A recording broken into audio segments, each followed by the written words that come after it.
Karachi Kings Pakistan Super League کے ایک season میں مسلسل 7 میچ ہارنے والی پہلی ٹیم بن گئی۔ پیر کے روز اسلام آباد یونائیٹڈ نے کراچی کنگز کو سنسنی خیز مقابلے کے بعد 1 رن سے شکست دی۔ یہ ہار کنگز کی پی ایس ایل کے رواں سیزن میں مسلسل 7ویں شکست ہے۔ اس سے قبل 2018 کے پی ایس ایل میں لاہور قلندرز کے مسلسل 6 میچز میں ناکام ہوئی۔ واضح رہے کہ کراچی کنگز کی ٹیم رواں پی ایس ایل کے ناک آؤٹ مرحلے سے باہر ہو گئی۔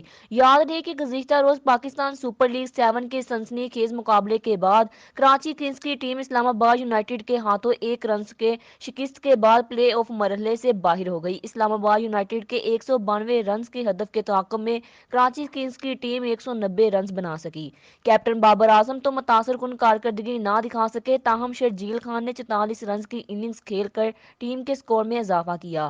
کراچی کنگز کی ٹیم کے 80 رنز پر یہاں 5 وکٹوں سے محروم ہو چکی تھی اور جیتنے کے لیے درکار رنز اور گیندوں میں بھی بڑا فرق تھا۔ ایسے میں عماد وسیم اور قاسم اکرم نے شاندار سنچری شراکت بنا کر جیت کی امیدوں کو یقین میں بدل دیا۔ عماد وسیم 28 گیندوں پر 55 رنز کی اننگز کھیل کر آخری اوور میں غلط شاٹ کھیلتے ہوئے آؤٹ ہو گئے۔